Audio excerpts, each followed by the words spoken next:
Saya ini supaya nanti anda pulang ke rumah, ya toh? Terus sampai rumah kan tidak ada KC lagi. KC tinggal kenangan, Maiyah tinggal ingatan.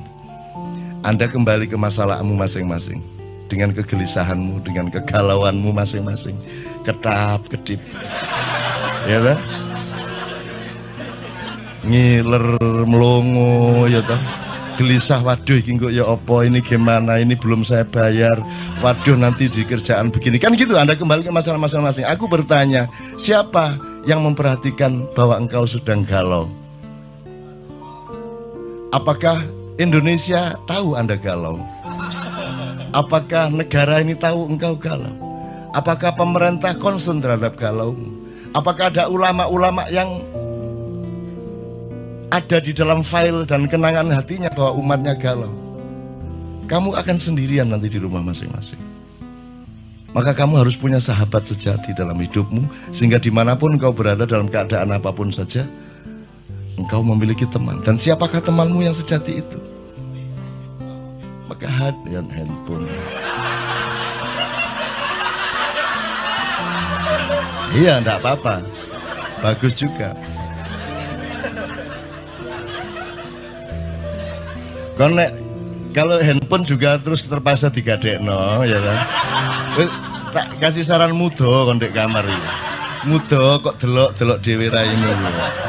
Kok selentik sabar le. Terus ngilu kok jundu dhewe ala dapurmu gitu ya. Gitu. Oke, saya ingin mengatakan begini. Tolong kembali ke hidupmu yang sejati. Kemanapun engkau pergi, kamu harus selalu memiliki kesadaran untuk berpijak kepada yang sejati. Yang sejati itu gampang. Saya kasih 3 idiom. 1 cangkul, 2 pedang, 3 keris. Jangan dilihat kerisnya sebagai benda, jangan dilihat pedangnya sebagai benda, jangan dilihat cangkulnya sebagai benda, tapi sebagai pemahaman dan kesadaran. Kalau cangkul itu fungsi apa, Dik? Ya ayo masuk pacul kayak motong rambut ya. Maksud saya dia berfungsi apa? Berfungsi ekonomi. Makanya menteri pun kalau pergi ke kantor dia bilang sama tenaga, sebentar aku mau nyangkul, kan gitu. Jadi cangkul sebagai pemahaman mengenai fungsi ekonomi. 1 ekonomi. Dan ini kan yang terutama di Indonesia kan. Kenapa orang Indonesia tidak ada yang hebat beneran kecuali yang jenius dari Allah langsung? Karena orang Indonesia itu bisa apa saja, ya, bisa apa saja, tapi cita-citanya salah. Kalau orang Barat lumayan, bisanya cuma 1 hal, tapi mereka tidak punya kemungkinan, maka mereka bersungguh-sungguh dalam 1 hal itu, sehingga banyak ekspor, master di hal-hal yang mereka konsentrasi. Kini sembarang iso, tapi gak sing serius dan salah tujuan. Salah cita-citanya apa? Kita itu inginnya kaya, kan gitu.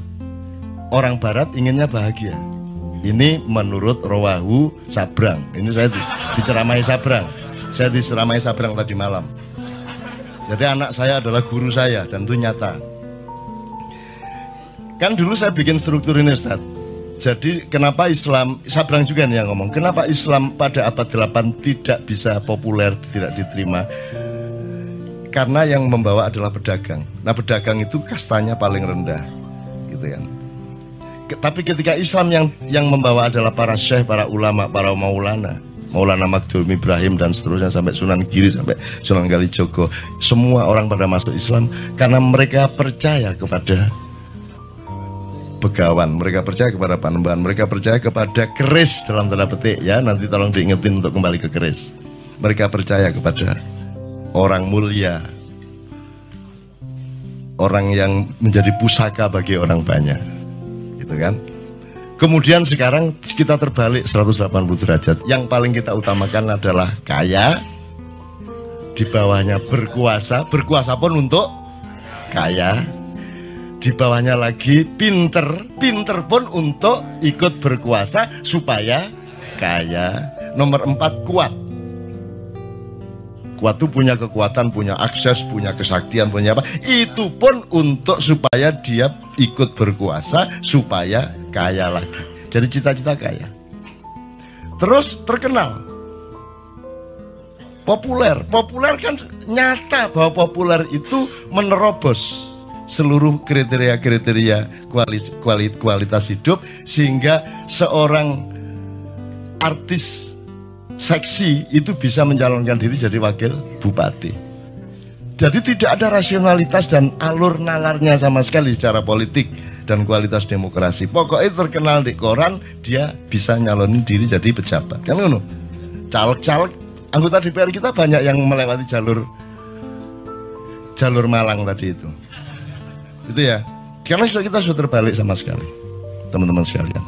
Nah, dalam keadaan seperti ini Anda tidak mungkin merubah keadaan. Maka kita harus menciptakan manusia baru. Nah, manusia baru ini saya kasih idiom tadi, keris, pedang, cangkul. Cangkul udah kita tahu fungsi ekonomi. Kalau pedang itu kekuatan dan kekuasaan, otoritas, regulasi. Ya, kalau tidak pegang pedang, Anda tidak bisa membuat undang-undang dan aturan. Yang boleh bikin undang-undang adalah orang yang sudah dapat pedang dari pilkada atau dari pilpres atau dari pileg. Kan gitu kan? Jadi pedang itu fungsi kekuasaan dan otoritas politik. Kalau keris, kewibawaan, kepribadian, kasepuan, pusaka. Sekarang aku tanya kepadamu, kamu kuliah? Sudah selesai? Sudah selesai? Oke. Kamu kuliah itu untuk cangkul, apa untuk pedang, apa untuk keris? Dah, kita ini bukan mulai. Ayo pertanyakan kembali dirimu masing-masing. Kamu mengerjakan semua itu untuk cangkul. Kalau yang di seluruh Indonesia tadi kan semua untuk cangkul. Kamu sekarang bertanya kepada dirimu masing-masing. Kamu itu kuliah jadi dokter apa segala macam, kerja macam-macam itu untuk cangkul, apa untuk pedang, apa untuk keris? Ketiga-tiganya iya, tetapi harus ada aksentuasi. Nah, monggo, ini pilihan masing-masing. Saya tidak menganjurkan apa-apa, cuman tolong diketahui.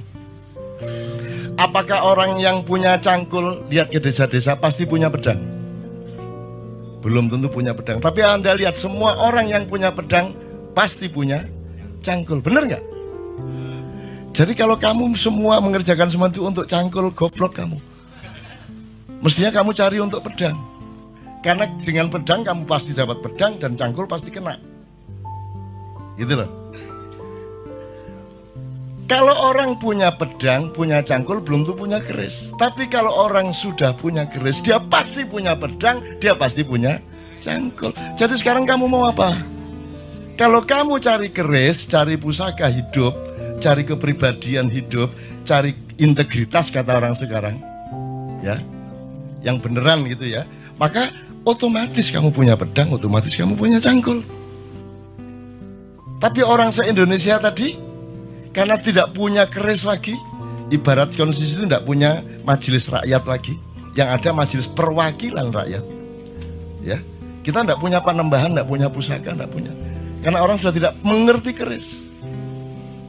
Itu ibarat sholat, cangkulnya sholat itu ya jungkar-jungkir itu. Ya tak? Pedangnya sholat adalah kebenaran syariat dan ucapan-ucapan di dalam sholat. Masuk ngene kan kudu Allahu Akbar. Masuk ngene kan aduh ya apa rek kabar ini. Sembuh. Dobol. Ini masuk sembahyang kayak ngono. Berarti pedangmu batal gitu kan? Tetapi meskipun kamu sudah mencangkul dalam sholatmu, sudah pakai pedang dalam sholatmu, yang menjadikan sholatmu sah itu tidak ada dalam syariat, yaitu khusyuk. Betul enggak? Yang menjadikanmu selamat benar dalam kehidupan dan di depan Allah itu adalah kekhusyukan. Sebab kekhusyukan itu syaratnya adalah Anda fokus sama Allah, Anda ingat benar kepada Allah, Anda betul-betul berhadapan dengan Allah. Sekarang kamu coba bayangin kamu yang jadi Allah. Kamu bayangin ya. Kamu jadi Allah, terus ada anak orang-orang sholat. Kisungnya bener, Allah harus bener San. Tapi hatinya ndak ke Allah. Kamu terima nggak itu sholatnya? Saya nggak mengatakan Allah ndak menerima loh ya. Saya ndak bilang Allah ndak menerima, terserah dia. Cuman kamu bayangkan upamanya kamu itu Allah, terus ono sembayang nginangin itu gatel kon niku, mari ngene kon nyolong kan gitu ya. Diterima ndak kalau nggak khusyuk? Kamu nggak nerima kan?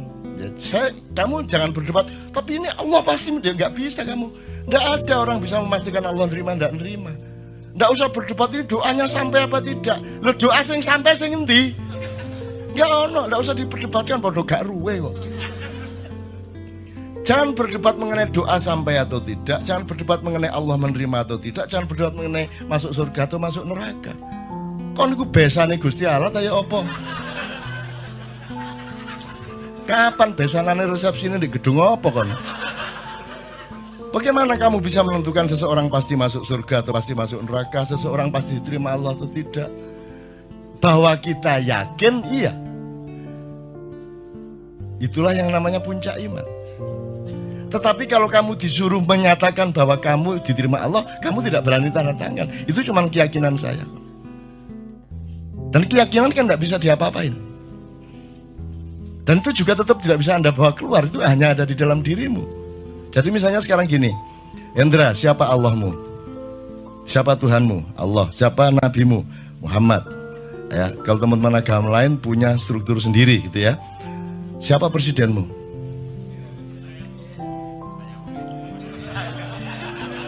Upamanya ya.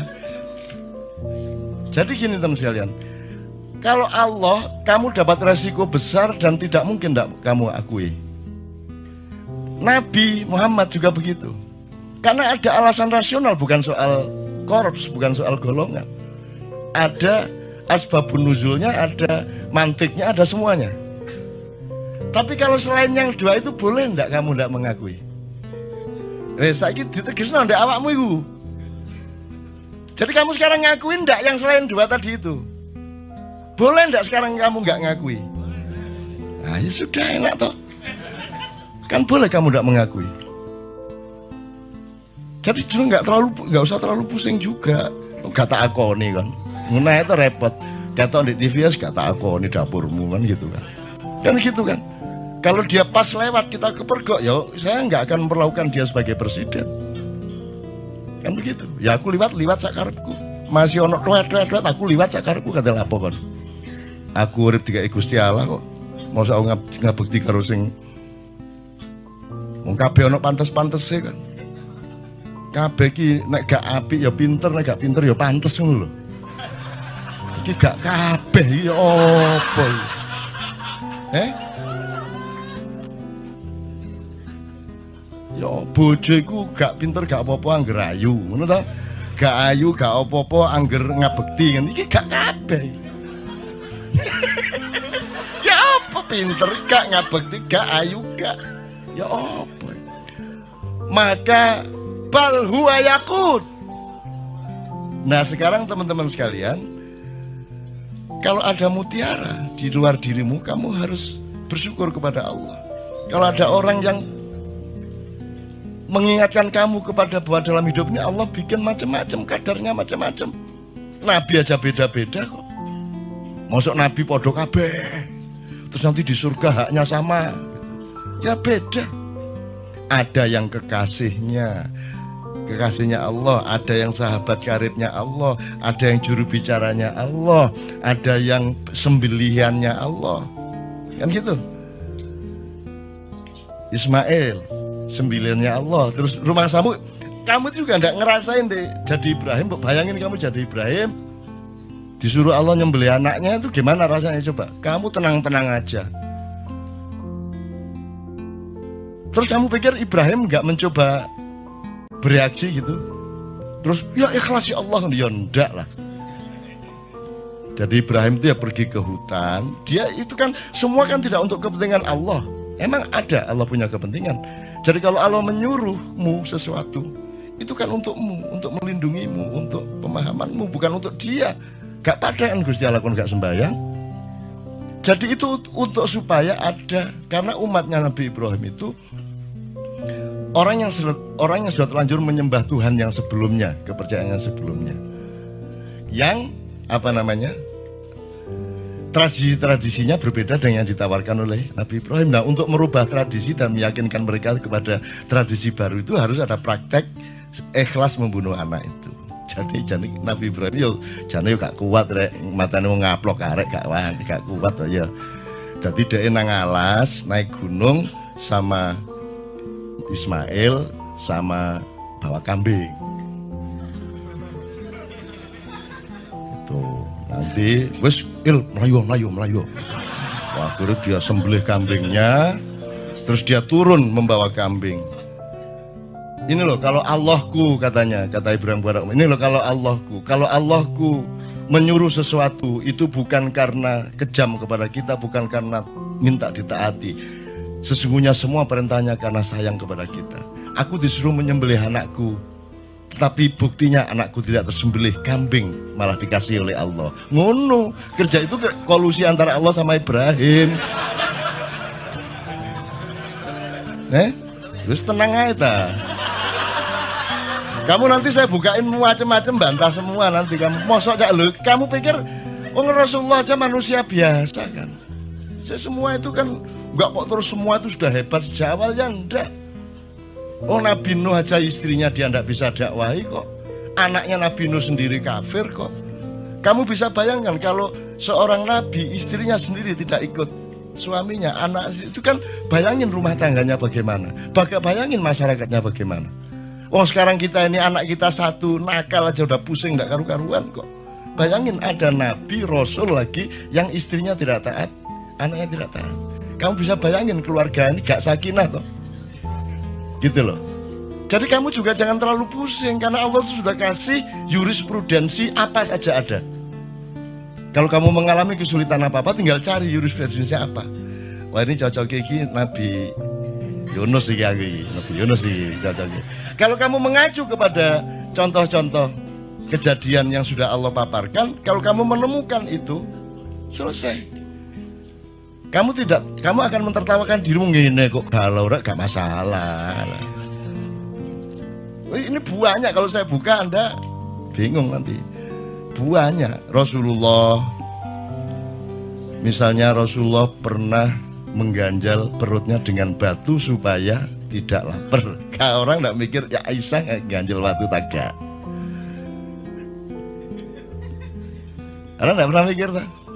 Mbok mestinya dilihat lah, kan mestinya serumah dong ganjel batu semua. Lah kamu nggak punya fakta bahwa Aisyah, jangan-jangan beliau lapar itu karena Aisyah lupa nawari makan. Loh, salah satu kemungkinannya loh ya. Mungkin Aisyah pas kurang care. Lah Rasulullah kan mau bilang, Aisyah saya belum makan, tidak berani dia. Kan Rasulullah lembut sama istrinya, dia sangat hati-hati menjaga perasaan istrinya. Akhirnya mergo bojone gak nawan-wani mangan, ya wis tak ganjel watu. Bingung kan tak ceritane akeh. Wes banyak bahan ngene-ngene kira. Iki tak buka didik ngono ya. Kan gak nemen-nemen bingungmu lho ya. Ya teman-teman sekalian, ya mohon maaf nih Ustadz kalau anak agak yang enggak dikit-dikit gitu. Ini bukan tujuannya, bukan mau mengkritik Muhammad, mengkritik Ibrahim dan sebagainya. Tujuannya supaya Anda mengetahui betapa banyak paradoks dalam hidup yang Allah sengaja menciptakan dalam hidupmu. Sehingga kamu jangan kaget sama paradoks itu. Tapi kalau kamu berdialektika dengan cara berpikir ma'iyah yang siklikal, yang spiral, yang penuh tikungan, penuh lipatan, dan Anda terbiasa dengan itu, maka seluruh yang kamu alami itu nanti akan bisa dieliminir menjadi berkah, menjadi rasa syukur, akan semua menjadi baik bagi hidupmu. Gitu loh maksud saya. Itu contoh-contoh, bukan saya kok terus menafsirkan gini, enggak. Saya itu cuman orang di depan saya itu supaya lebih bisa menghandle hidupnya menjadi lebih mudah. Karena Allah itu kan unik tuh. Inna ma'al usri yusra gitu kan. Nek arek Malang kan ini langgi sampean niku lho. Kan bersamaan dengan kesulitan sudah aku sediakan kemudahan. Langgi sampean kok repot-repot, mbok wis langsung kemudahan apa oke. Ana sing nakal ngono ya apa? Semua orang di Indonesia kalau pidato syukur kepada Allah yang telah memberi kesehatan kita hari ini, dan tidak lupa kepada junjungan Nabi besar Muhammad SAW yang telah membawa kita dari kegelapan menuju cahaya. Itu sono sing nakal. Gusti Allah ya repot-repot ya. Mbok wis langsung cahaya apa sih? Dadak kegelapan barang gitu loh. Loh, tapi memang dramanya seperti itu dan Allah maunya dialektika kemesraan yang seperti itu. Jadi Anda jangan hidup di dalam satu penggalan sehingga Anda kebingungan dalam penggalan itu. Anda harus transenden, harus melihat keseluruhan dari metabolisme yang Allah ciptakan itu sehingga Anda senyum-senyum. Iya, gak apa-apa. Iya, ngerti aku. Ya ampun, ngertas gula. Ngertas gula. Nah, makanya kan kata rahasia, Ustaz ya, tolong dalam tasawuf, kata rahasia itu kan sangat mesra. Kalau sudah Allah ngomong sirrun, asrarun gitu ya, itu kan salah satu kemesraan itu karena kita punya rahasia, punya ketidaktahuan, punya kesulitan, punya kebingungan. Kalau kita nggak punya kesulitan, gak enak. Makanya ya saya doakan mudah-mudahan Anda penuh kesulitan hidup Anda. Oke teman sekalian, alhamdulillah, pokoknya pulang dari sini ingat ya, kamu harus masing-masing sendiri dan kamu harus menemukan, oh enggak masalah, saya cari keris kok. Saya cari keris dan pasti pedangnya dapat, pasti cangkulnya dapat. Percaya itu, percaya.